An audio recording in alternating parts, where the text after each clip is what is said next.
All right, let's jump right in. We often think of our minds as these fortresses, right? We're constantly defending them, trying to keep bad thoughts out. But what if that whole metaphor is just wrong?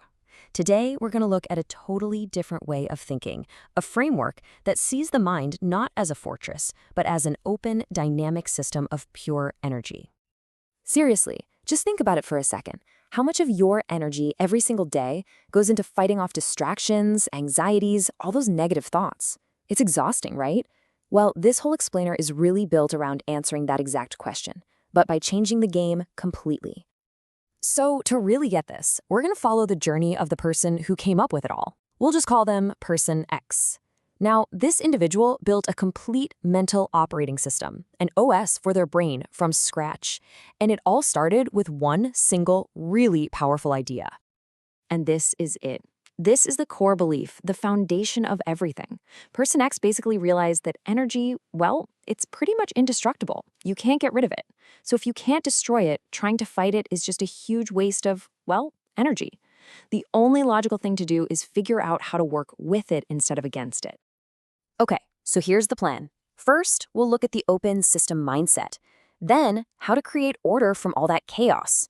We'll cover the Dale Energy Engine, how to resonate with the world around you, and finally, get into some advanced states. Let's get to it. All right, first up, the open system mindset. This is really the foundation of the entire framework, and it's all about something called flow. So flow is pretty much what it sounds like. It's the simple but powerful decision to just stop resisting. Instead of seeing thoughts as these enemies you have to fight off, you start seeing them as just energy passing through. You're not a box trying to hold everything in, you're more like an open channel. I love the way Person X talks about this. They use this great metaphor of keeping both the entry and exit gates of your mind wide open. A thought comes in, and then it's allowed to go right back out. There's no struggle, no friction, no bouncer at the door. Okay, I know what you're thinking. An open system? Doesn't that just sound like total chaos? Just a flood of random thoughts all the time? Well, that's a fair question, and that's exactly where the second property comes into play, creating order out of that chaos with something called directionality. And this comparison here really nails it. Think of it like this. If flow is the open highway that lets everything move freely, then directionality is the GPS system.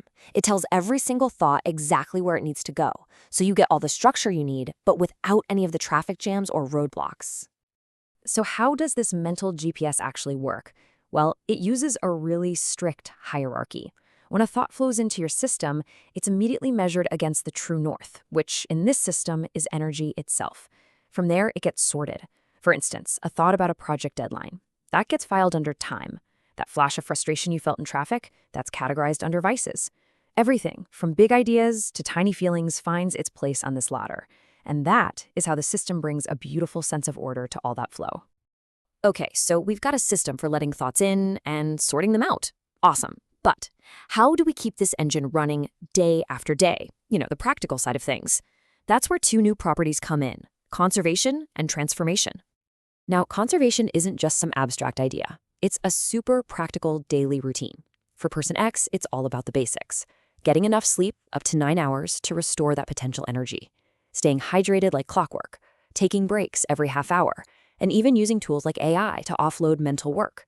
Think of each of these as a small deposit into your energy bank. On their own, they're not much, but together, they build up this huge reserve of fuel for the things that really count. And once you've saved up all that energy, you've got to use it, right? That's transformation. It's the skill of taking that raw potential energy and shaping it into exactly what you need for a situation. You're facing a tough problem at work? Boom, transform that energy into focused intelligence. Stuck in a line that's not moving? Transform it into patience. It's this constant, active, and really adaptive process. So, up to this point, we've basically built this powerful internal system. But let's be real, we don't live in a bubble.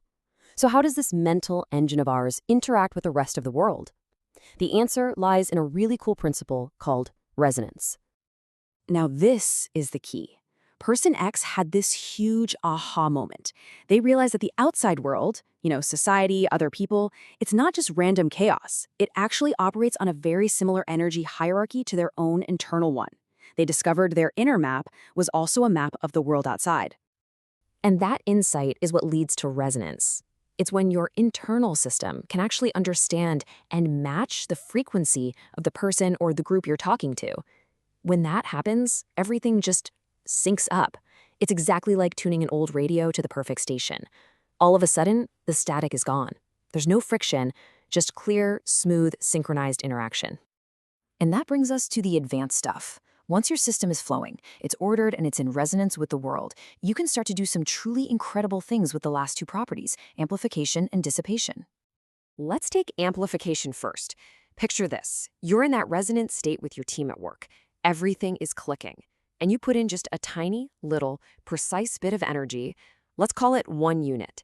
Maybe it's a single, perfectly timed piece of advice.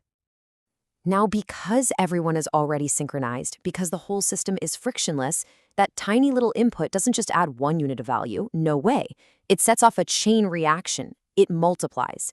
Your 1 unit of input suddenly creates 10, maybe even more units of output. That is the power of amplification when you're working in a resonant system. But what about the bad stuff? What about those sudden spikes of negative energy? Let's say something happens and you're hit with this intense surge of wrath. That's a really concentrated, potentially destructive ball of energy. And you can't just block it, right? Because that would violate the first rule, flow. So what do? This is where dissipation comes in. Person X would consciously take that concentrated anger and ground it. They channel it into something else, like intense physical exercise. The whole point of the action is to intentionally break apart the structure of that harmful energy. And what happens? That destructive, focused spike of anger is dissipated. It's transformed into harmless, neutral background heat. It just fades away, leaving your internal system totally stable and cool again. It's like having a perfect pressure release valve for your mind. So let's put it all together one last time. You've got flow, which lets thoughts move freely. Directionality gives them a path. Conservation maintains the whole system, and transformation adapts the energy. Then resonance syncs you up with the world. And finally, the advanced moves, amplification to multiply your impact and dissipation to safely release any pressure. Put them all together and you've got a complete operating system for your mind. And that really brings us to the final big question, one for you to think about. Person X built their entire system, their whole hierarchy, with energy as their true north. So my question to you is, what's your true north? What's the one foundational, indestructible principle that could bring order and direction to your own flow of thoughts?